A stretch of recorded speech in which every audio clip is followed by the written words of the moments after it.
This opening is a dramatized reflection inspired by fictionalized events and characters and is not presented as a factual account. On Thanksgiving morning in Madison, Wisconsin, I stood at my parents' dining table watching my sister Margaret unwrap a $5,000 check while my mother slid a glass jar toward me with a smile that felt rehearsed, even to her.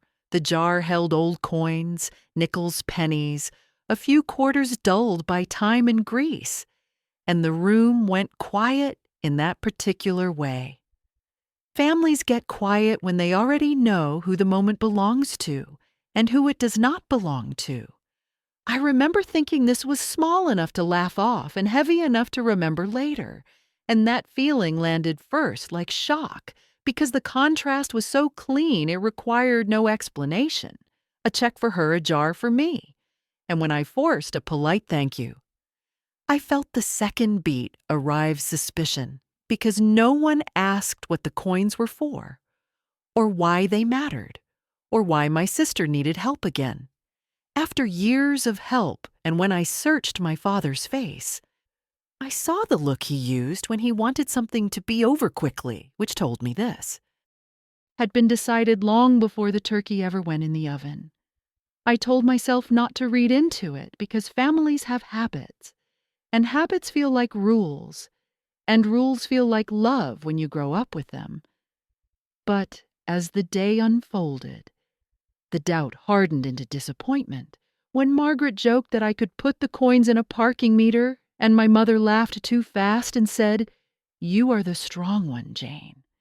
You always figure things out," and that word strong landed like a door closing, because it had always meant the same thing. You will not be helped, and that realization pushed me toward resistance, not the loud kind, but the quiet kind, that begins with paying attention. And that night, after the plates were cleared, I turned the jar over in my hands and noticed dates and mint marks that did not belong together, and a folded note taped under the lid from my grandfather, with a place name and a year. And that was the first twist, because the gift was not random. It was careless, and carelessness leaves tracks. And when I followed those tracks, I did not post anything or confront anyone or chase a win. I asked questions. I checked records. I compared stories. And when the truth finally surfaced, it did so in a room full of people without shouting or shaming. And that was the public exposure, not a spectacle, but a reveal that changed the air. And the consequences were not cinematic. My parents lost the comfort of assuming I would absorb the cost. Margaret lost the shortcut she counted on, and I gained something smaller and steadier. Clarity, and in the weeks that followed, reflection, replaced anger because boundaries are not punishments, they are repairs. And healing arrived without applause, as ordinary mornings and honest dinners, and a quieter peace that made the jar feel lighter. And if you have ever been given less and told it was enough, stay with me, because what looks small can still tell the truth. And truth, when handled carefully, has a way of putting things back where they belong. After Thanksgiving, the jar followed me home and settled into my routine the way expectations always had, quietly and without asking permission. I put it on the shelf above my desk in my apartment in Madison and told myself it was just another family moment to file away. My job as an insurance claims specialist had trained me to separate feelings from facts, to listen calmly while other people explained why their problem was not their fault, and to translate chaos into something orderly. That skill had made me useful long before it made me confident. And in my family, usefulness had always been confused with strength. I was the one who stayed local while Margaret moved away and back again. I was the one who remembered birthdays and medical appointments. I was the one who answered the phone when something went wrong because I always did. Sympathy came easily to me. and that was how the role locked in. When Margaret struggled after college, my parents said she needed support. When she changed jobs, they said transitions were hard. When she asked for help again, they said family shows up. When I kept my life steady, they said I was independent. And independence became the reason I did not need anything. I did not argue with that logic because it sounded reasonable, and because challenging, it felt like accusing people I loved of something they would never admit to themselves. The doubt that had arrived at the table lingered, though, and it grew during the small moments that followed. My mother called to ask if the jar had a lid because she worried about dust. My father texted to remind me to thank Margaret for the holiday. Margaret sent a photo of a new coat with a caption about winter in Wisconsin and a smile that read like reassurance. Each message reinforced the same frame. I was fine. She needed help. The jar became a symbol of that frame, not because of its value, but because of its placement. It sat where I could see it while I worked, claims that told the same story again and again. Someone had been told they were covered and learned later that the coverage came with conditions. Someone had assumed a promise would hold and learned it was conditional on silence. Listening to those calls, I recognized the language my family used, and that recognition brought the next beat of the emotional arc a deeper doubt that questioned whether the story I had accepted about myself was true. I had always believed being strong meant being chosen last because I could handle it. But strength without choice is just assignment, and assignment without consent is not love. That realization did not make me angry at first. It made me sad in a measured way. Like reading a denial letter you already know how to explain. I began to replay earlier moments with new ears. The time my parents praised my reliability while canceling plans with me. When Margaret borrowed money, my mother said not to mention it, so she would not feel bad. The time my father said you understand when I asked why decisions were made without me. I understood because I had been trained to understand, and that training had been reinforced by praise. This was the role lock-in. I was the one who absorbed friction, so the system could keep moving. Sympathy for everyone else had kept the peace, but it had also kept me from noticing the cost. The jar sharpened that awareness because it was tangible and ordinary, and because my grandfather had been careful in ways my parents were not. I remembered him counting coins at the kitchen table when I was a kid, telling me dates mattered and places mattered, and that small things could be records if you looked at them closely. That memory nudged me toward a quieter form of resistance that fit my temperament. I did not confront anyone. I did not announce anything. I began to ask neutral questions and to check simple facts the way I did at work. Where had the coins come from? Why that jar? Why now? I noticed how answers drifted and how stories shifted by a sentence or two. The more I listened, the more I felt the lock loosening. I could feel sympathy and still set a boundary. I could love my family and still refuse a role that required me to disappear.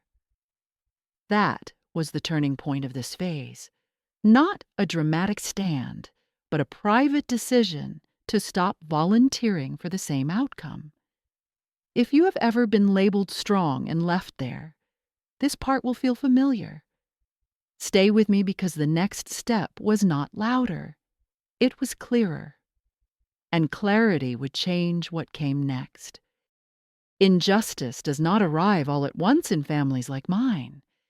It accumulates the way dust does thin layers that look harmless until you try to wipe them away and realize how long they have been settling. After the questions began, my memory reorganized itself into a timeline that felt suddenly obvious.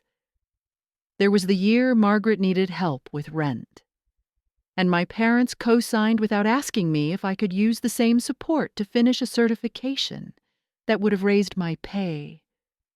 There was a holiday when my mother booked flights for Margaret and called me dependable because I would drive. There were countless times I covered small emergencies because it was easier than letting them escalate, and easier still than explaining why I could not. None of these moments was cruel on its own, and that was the problem because cruelty is easy to reject, while patterns are harder to name. The pattern told me I was valued for absorption, not consideration. And the longer it ran, the more it felt normal. At work, I could see how systems fail by 1,000 approvals that never include the person who bears the risk, and that recognition sharpened the injustice for me because I knew how records work. Accumulation leaves a trail even when intentions are friendly. I started noticing how my parents spoke about money in ways that changed, depending on who was asking. With Margaret, the language was support, timing, and opportunity. With me, it was stability and prudence and the virtue of patience. Those words sound similar until you translate them into outcomes. One path moved forward with assistance, the other stayed put with praise. I had accepted that split for years because the story of my family required someone to be the anchor. And anchors do not move. The jar made that split visible because it condensed years of decision-making into one object and placed it in my hands. When I turned it over again, weeks later, I noticed the dates clustered around specific periods when my grandfather had sold property and downsized. He had been meticulous, and his note named a place and a year that corresponded with a transaction I could verify through public records. That discovery did not thrill me.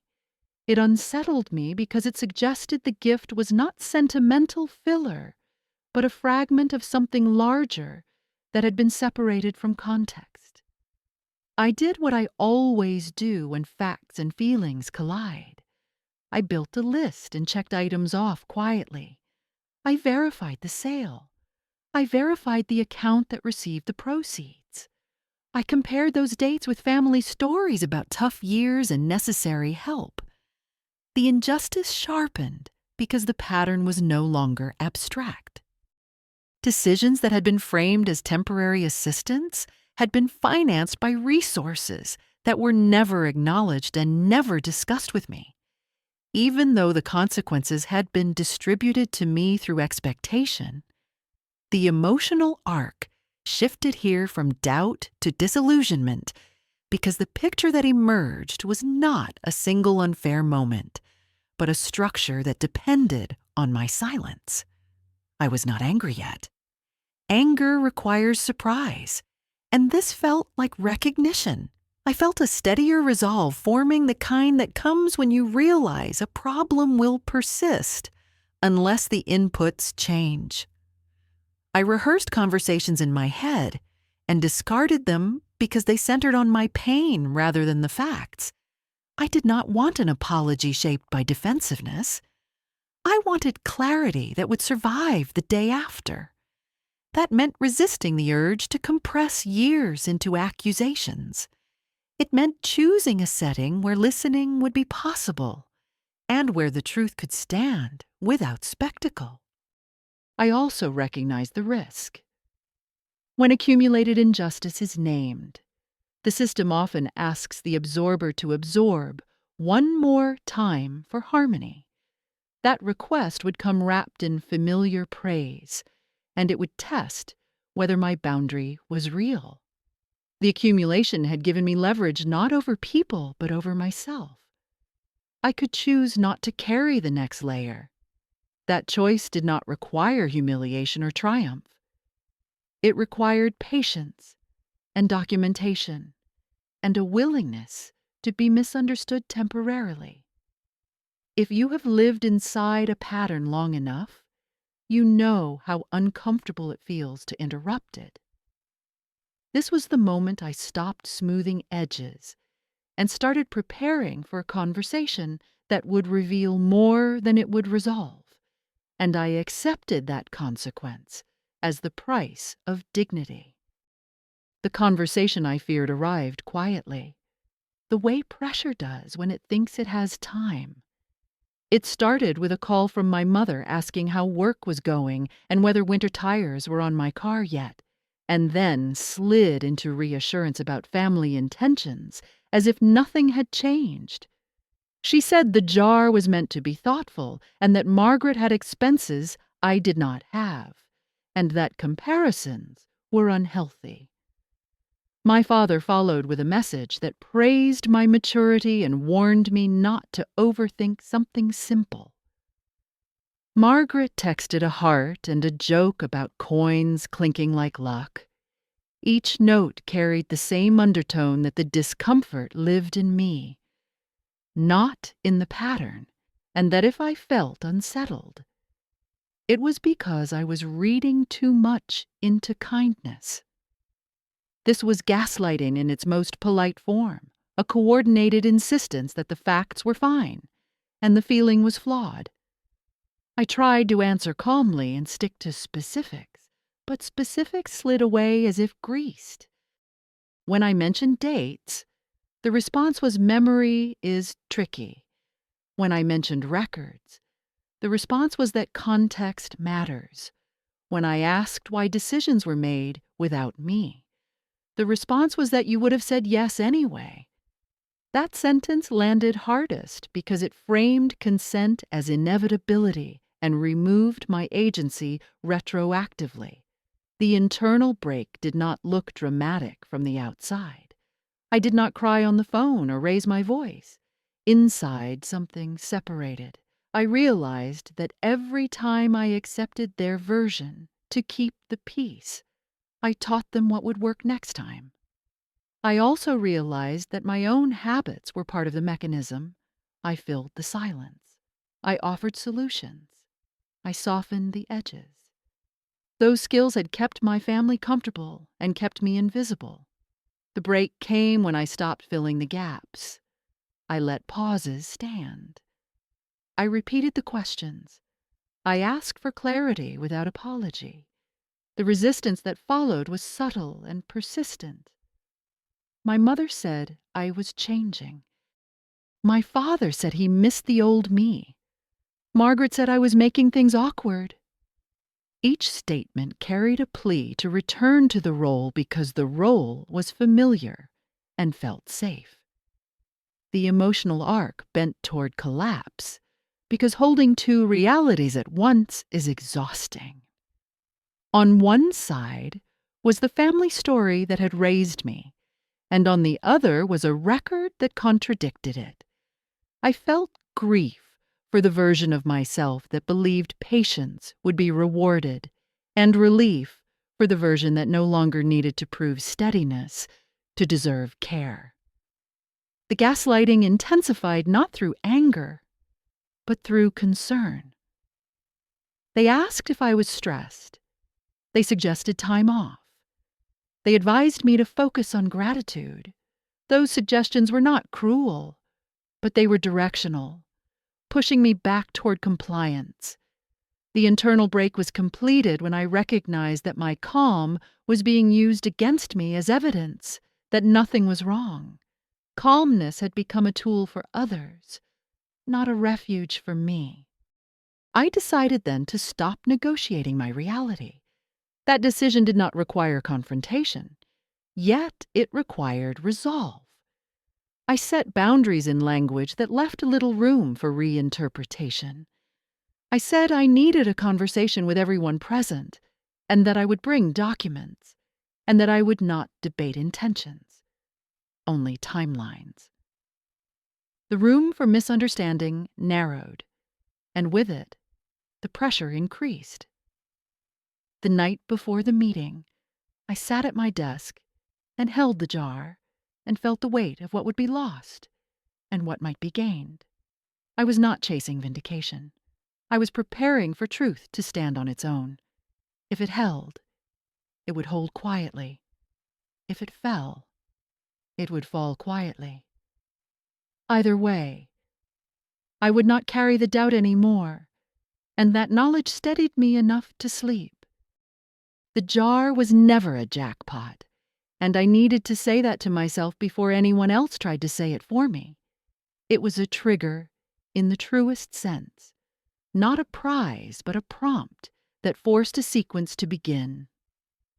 On the morning of the meeting, I cleaned the glass and counted the coins again, not to calculate value, but to settle my nerves with a task that had edges. I photographed the note under the lid and the dates on the older pieces and placed everything in a plain folder, the way I would prepare a claim file. This was not about finding money. It was about establishing provenance and intent. And when I framed it that way, the anxiety softened into focus. The jar had been given as an afterthought, but it pointed backward to decisions that were anything but casual. When everyone gathered at my parents' house, I placed the folder on the table and set the jar beside it. And the contrast did the work before I said a word. No one laughed. No one smiled. The silence felt different from Thanksgiving because it was attentive. I began with the least charged fact. The coins came from a period when my grandfather sold property. The note named a place and a year. The public record confirmed the sale. The proceeds moved through an account my parents controlled. I paused and waited and let the facts land. This was the trigger because once the timeline existed, the stories had to align with it or bend around it. They bent. My mother said she did not remember the details. My father said money was tight then. Margaret said she was young and did not know any of this. None of those statements contradicted the record, and none of them explained why the jar had been framed as trivial, while the assistance it funded had been framed as necessary. I said clearly that I was not accusing anyone of malice, and that intention was not the question. The question was distribution and disclosure. Who knew what and when, and who was expected to absorb the consequences without being told?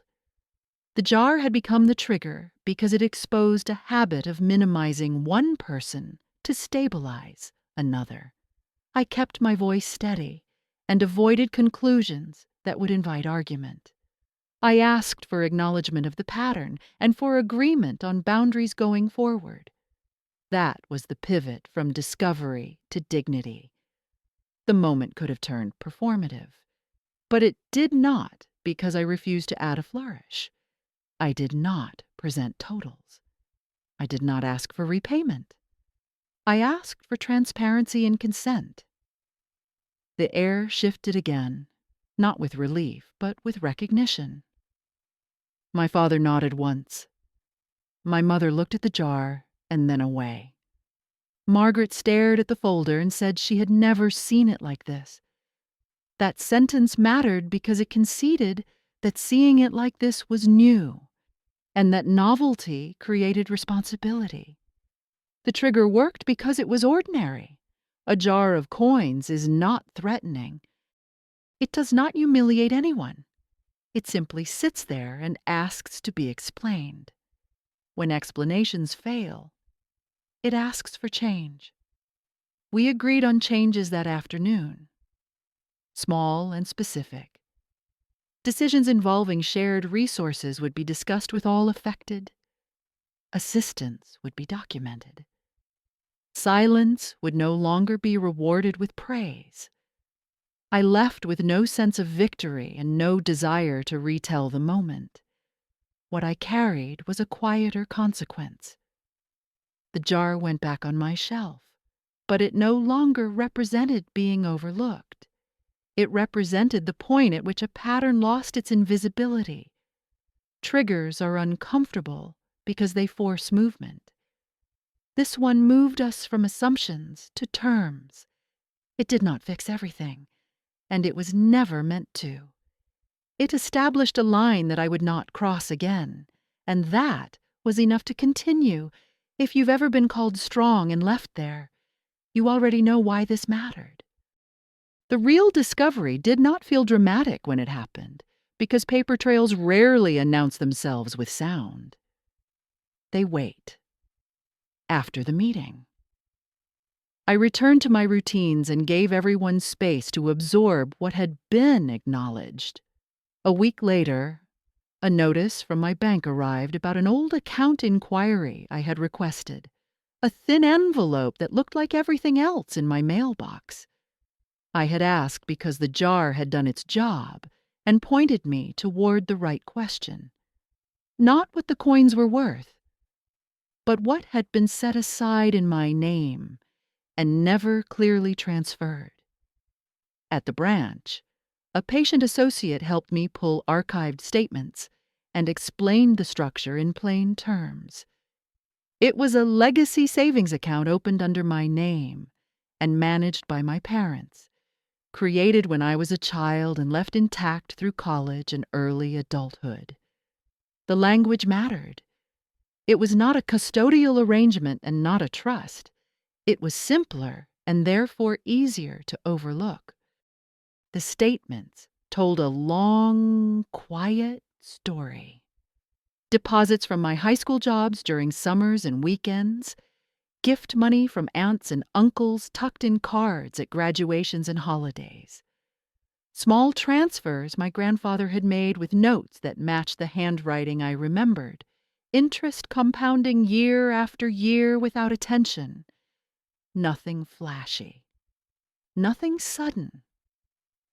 Just time doing what time does when it is allowed to work. I read the numbers twice because they felt heavier than the jar had ever felt. The balance was a little over $120,000. I did not feel lucky. I felt grounded. This was not money that appeared from nowhere. It was money that had been there the whole time, accruing quietly while I was being praised for independence. The injustice sharpened again. But it did not tip into anger because the explanation was procedural. The account had never been transferred because it had never been asked about in the right way. Everyone assumed someone else had handled it. Everyone benefited from the assumption that I did not need it. The paper trail corrected the story without accusation. I asked for copies and took them home and laid them out on my table, the way I lay out claims files when a pattern needs to be shown without commentary. Dates aligned. Deposits aligned. The jar aligned only as a breadcrumb that led me back to the record. Coins did not create the value. Time did. Deposits did. Interest did. The discovery shifted the emotional arc from disillusionment to resolution because it offered a clean remedy that did not require spectacle. I called my parents and asked to meet again, and this time I said, why? In one sentence, I had found an account under my name that had never been transferred. I would like to close the loop. When we sat down, I placed the statements on the table and spoke carefully. I did not accuse them of theft. I did not question their motives. I described the facts and asked for a plan. The plan was straightforward. The account would be transferred to me with documentation and an acknowledgement of oversight. We would agree on transparency going forward. The conversation was not easy, but it was contained. My mother cried quietly and said she had thought leaving it untouched was a form of protection. My father apologized for assuming silence meant consent. Margaret listened and said very little. There was no triumph in the room and no need for one. The paper trail did the work. The transfer took a few weeks, and when it cleared, I did not change my life overnight. I paid off lingering student loan interest, built an emergency buffer, and left the rest where it could continue to grow. The money felt like a correction rather than a windfall. It restored a sense of authorship that had been missing. The consequence that followed was subtle and real. Requests for help slowed. Decisions that used to be made without me came with invitations. When they did not, I declined calmly. The audacity returned once when Margaret hinted that the family should pool resources for a project, and I said no without explanation. The room held no and moved on. That was the test. And it passed. Reflections settled in later when I realized how close I had been to mistaking a symbol for a solution. The jar had triggered the right questions, but the answer was always in the ledger. Healing arrived not as reconciliation, but as alignment. I could be kind without being available for erasure. I could be strong without being assigned to carry everything. Peace followed in ordinary ways. Workdays felt lighter. Sleep came easier.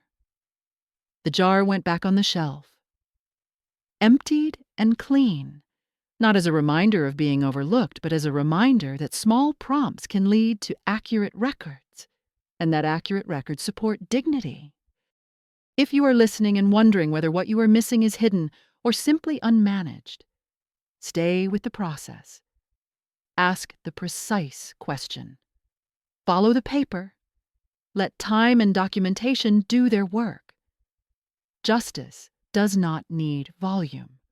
It needs clarity, patience, and the courage to accept what the record says, even when it changes how the story sounds.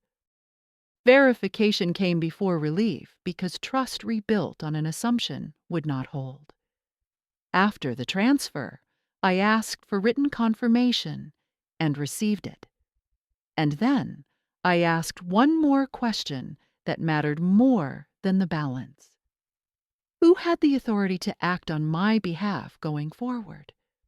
The answer was me, and hearing it out loud felt heavier than the statements ever had. Choice followed verification in a sequence that surprised my family because they expected gratitude to resolve everything. Gratitude is easy. Agency is harder. I thanked them for correcting the oversight, and then I stated my terms in plain language. I would manage my accounts directly. I would participate in any decision that affected me. I would not explain a no beyond stating it. The room went quiet again, but this time the silence did not feel like tension. It felt like recalibration. My parents nodded and wrote it down. Margaret asked what this meant for future help, and I said it meant clarity. If I could help, I would choose to. If I could not, I would say so early. That boundary was not punishment. It was maintenance. The emotional arc moved from exposure into consequence here because the system adjusted. Calls that once assumed my availability began with a question. Plans arrived with options instead of conclusions. When they did not, I declined calmly and watched the moment pass without rescuing it. That restraint was a choice, and it required practice. I verified my own habits as carefully as I verified documents. When I felt the urge to smooth, I paused. When I felt the urge to prove, I rested. I noticed how often my sense of worth had been tied to being needed and how freeing it was to be consulted instead. Healing does not erase old reflexes. It teaches you how to interrupt them without drama. I scheduled a meeting with a financial counselor, not because I needed instruction, but because I wanted an external check that my choices aligned with my values. We mapped priorities and timelines and wrote a plan that assumed no one else would rescue me. and that assumption felt steady rather than lonely. I kept my job, adjusted my hours, and took a course I had postponed for years. These were not victories. They were selections. The audacity returned again in a softer form when my mother suggested I keep the account where it was for simplicity. I said no and explained once. She accepted it. That acceptance mattered more than the suggestion because it confirmed the boundary had registered. Reflection arrived in small scenes. Driving home through snow after a family dinner, I realized I had spoken less and listened more, and that no one had filled the space for me. The peace that followed was not euphoria. It was quiet competence. The jar remained on the shelf, and sometimes visitors asked about it. And I said it reminded me to verify before assuming. Thanksgiving came again, and this time the table held a different energy. Gifts were modest and equal and unremarkable, and that unremarkableness felt like progress. I noticed myself enjoying the meal without scanning for cues. When Margaret mentioned a plan she wanted input on, she asked directly. I answered directly. Choice had replaced assignment. That replacement did not heal everything. It healed enough. If you are waiting for a moment when people understand you completely, you may wait a long time. If you are willing to verify and then choose, you can move sooner. Verification turns stories into terms. Choice turns terms into dignity. The rest follows at a human pace. Stay with me, because clarity only matters when it's shared. Public exposure sounds louder than it needs to be, and that misunderstanding keeps many people silent longer than they should be. For me, it was never about announcing anything to the world or forcing shame into a room. It was about allowing the truth to exist in shared space so it could stop being negotiated in private.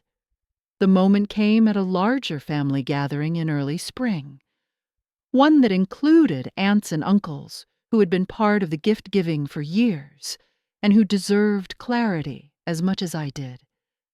I did not plan a reveal. I planned a statement. When the conversation drifted toward finances and help, and the familiar jokes surfaced about how I always had things handled, I asked for a minute and stood where everyone could see me without theatrics. I said I wanted to correct a story that had been repeated in my absence and sometimes in my presence. I kept my voice level and my language precise. I explained that there had been a legacy savings account opened under my name when I was young and managed by my parents, and that it had recently been transferred to me after the records were reviewed. I said this plainly without numbers because the number was not the point. The point was authorship. I explained that the jar of coins from Thanksgiving had prompted me to ask better questions and to follow a paper trail, and that the outcome had been clarity, not conflict. I paused and let that land. The room did not erupt. It leaned in. I continued by naming the boundary. Decisions that affected me would include me. Assistance would be transparent. Silence would no longer be mistaken for consent. I said I was not asking anyone to take sides and that I was not interested in revisiting intentions. This was not a trial. It was a correction. That framing mattered because it kept the exposure aligned with dignity. My parents spoke next. My father acknowledged the oversight and said he was sorry for assuming that quiet meant agreement. My mother said she had believed she was protecting something by leaving it untouched, and recognized now that protection without permission is control. Margaret said she had not understood the system and accepted that it needed to change.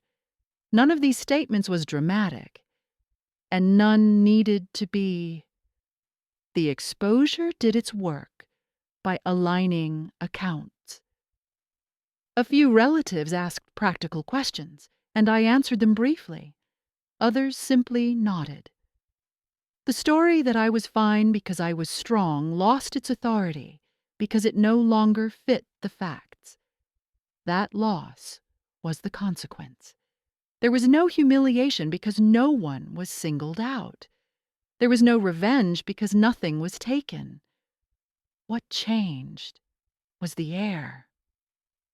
Later that afternoon, an aunt told me she wished someone had done this years ago in her own family, and that comment confirmed the purpose of speaking up. Truth, when presented without heat, permits others to reconsider their own assumptions. The exposure continued quietly in the weeks that followed. People adjusted how they spoke to me. Requests were framed as requests. Updates were shared rather than withheld. When someone repeated the old line about me always handling things, I corrected it once and said, "I choose what I handle now." The correction stuck. That was public exposure at work. Not a moment, but a pattern reset in daylight. The emotional arc here moved from consequent into reflection because I began to see how much energy secrecy consumes. When information is hidden, everyone spends effort maintaining the hide. When it is shared, the effort shifts toward living. I reflected on how careful the language had been and how necessary that care was. If I had led with an accusation, the room would have closed. If I had chased vindication, the truth would have been dismissed as motive. By leading with record and boundary, I allowed others to meet the truth without losing face. That choice protected my dignity and theirs. Healing does not require agreement on every detail. It requires shared acceptance of reality. The exposure created that acceptance, and then they stepped back. I did not revisit it unless asked. I did not correct every retelling. I trusted the new pattern to hold, and it did.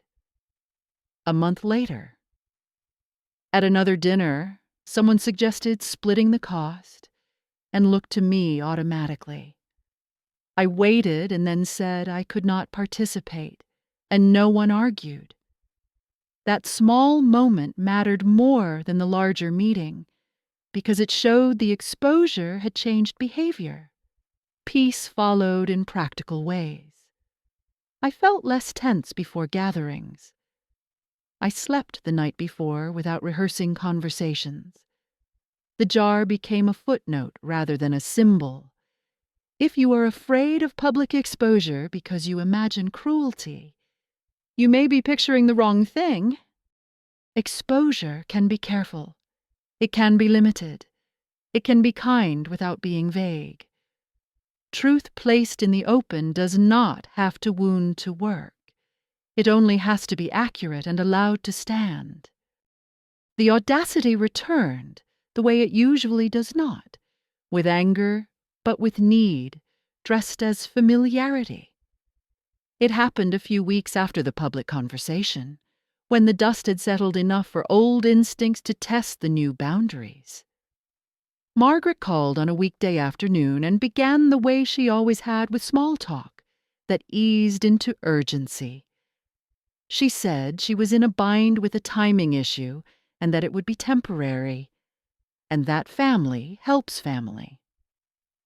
I listened without interrupting and noticed how carefully the request avoided specifics. When she finally asked if I could cover a shortfall and handle the paperwork because I was good at that, I felt the familiar pull to smooth the moment and make it easier for everyone.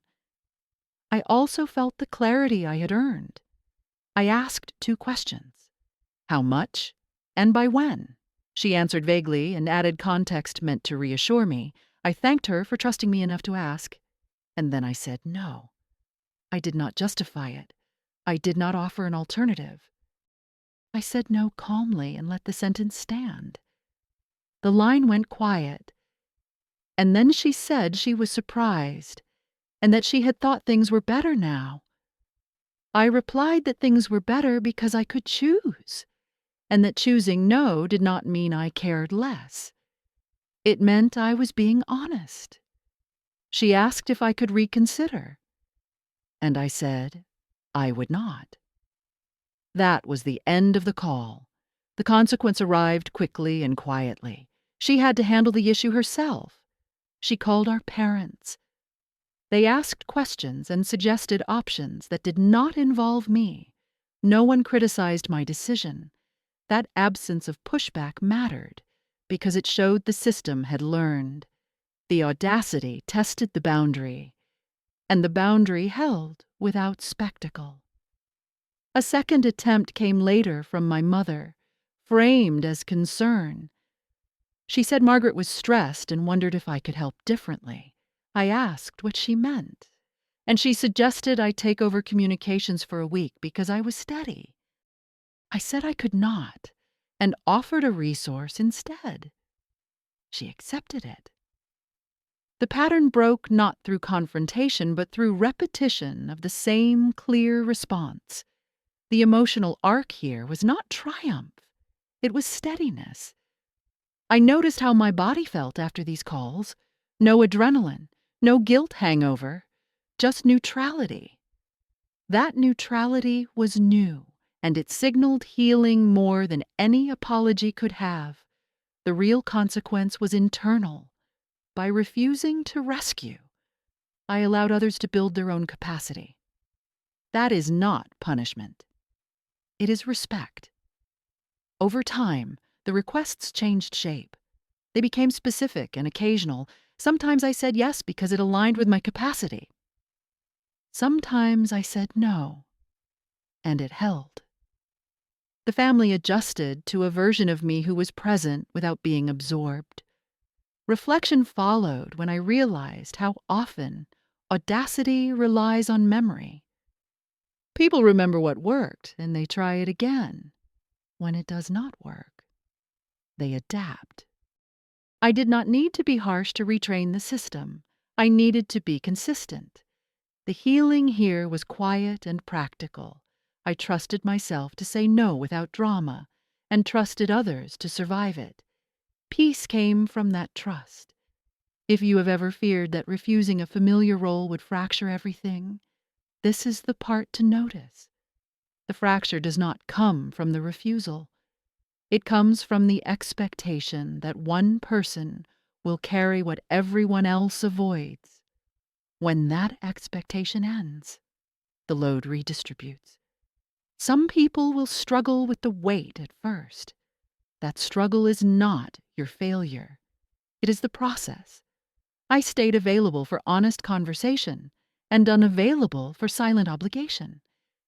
That balance kept my dignity intact and allowed relationships to continue on new terms. Audacity returned and found no opening.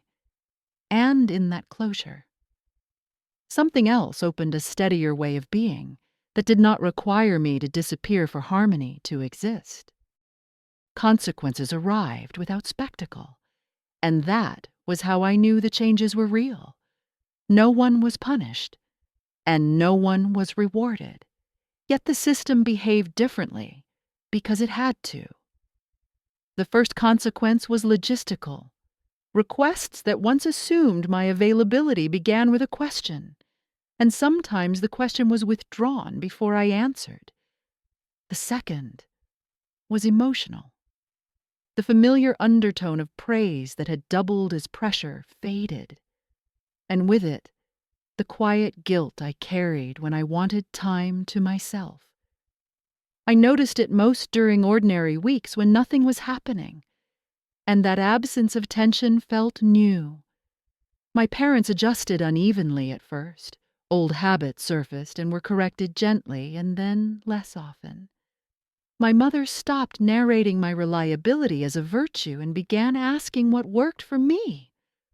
My father learned to wait for confirmation before acting. These were small movements, but they added up. Margaret experienced consequences too. though not the kind people expect in stories. She lost the convenience of assumption. She had to plan, ask, and sometimes accept a no. At first, she filled the space with explanations, and I let them pass without engaging.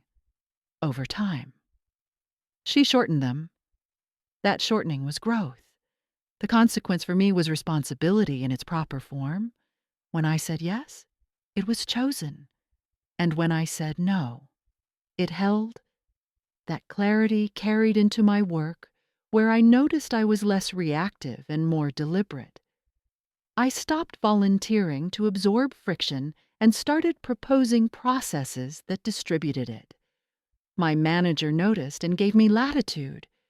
The jar remained on the shelf, but it no longer tugged at me. It had done its work, and now it simply existed like any object that has survived a season of meaning.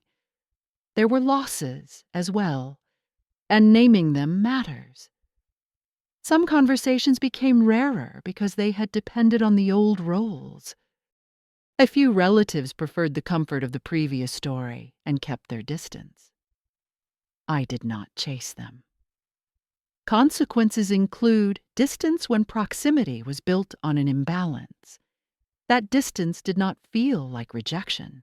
It felt like a reorganization. Reflection followed naturally.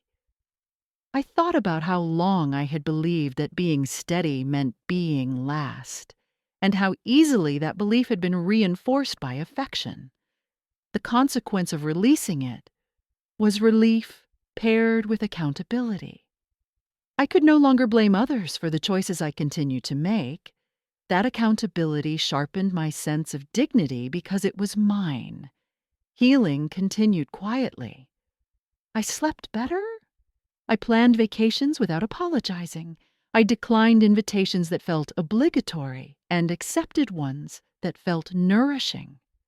Thanksgiving came again, and the table felt different. Not because gifts were equal, but because expectations were. No one looked to me to carry the day. I participated because I wanted to. That participation felt like peace. If you are wondering whether speaking the truth will cost you everything, it may cost you some things, and those costs can be fair. Consequences are not punishments. They are adjustments that reveal what was doing the real work all along. In my case, the work shifted from silence to choice, and the system adapted. Justice does not always look like a balance sheet closing. Sometimes it looks like a quieter room where you can hear yourself think, and where your no is received as information rather than a problem. That was the consequence I needed, and it was enough.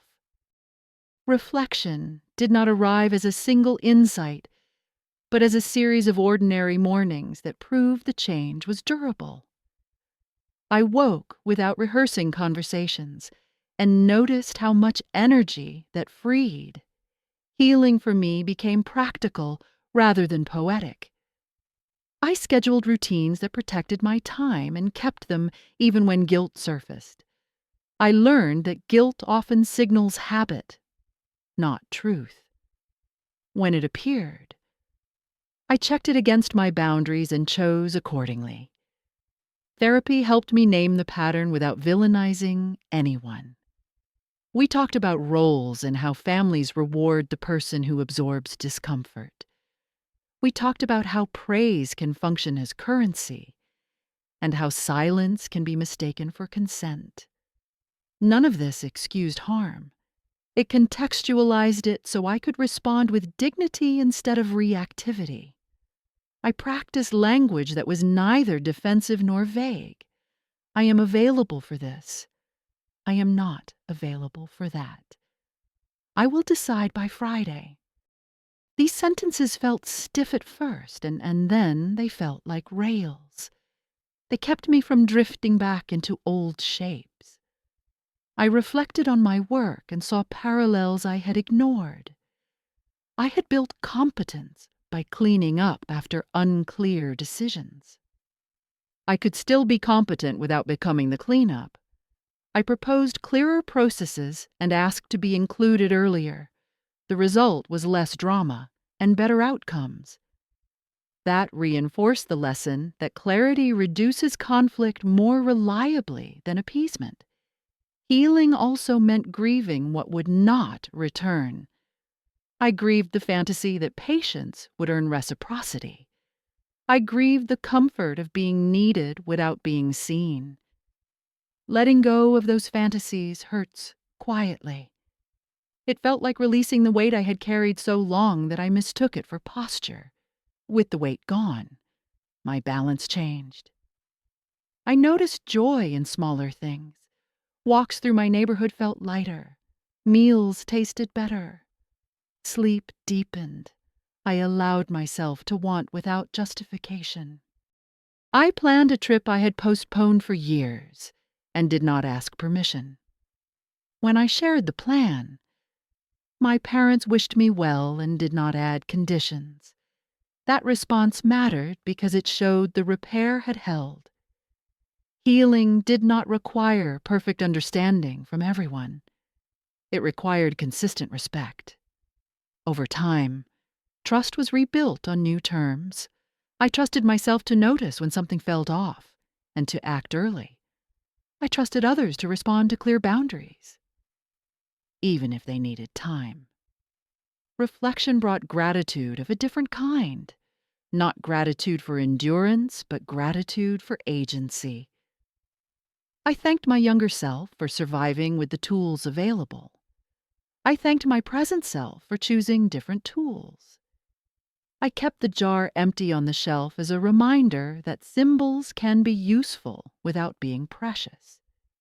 It marked the moment I stopped negotiating reality and started living inside it. If you are listening and wondering whether healing means reconciliation, the answer can be complicated.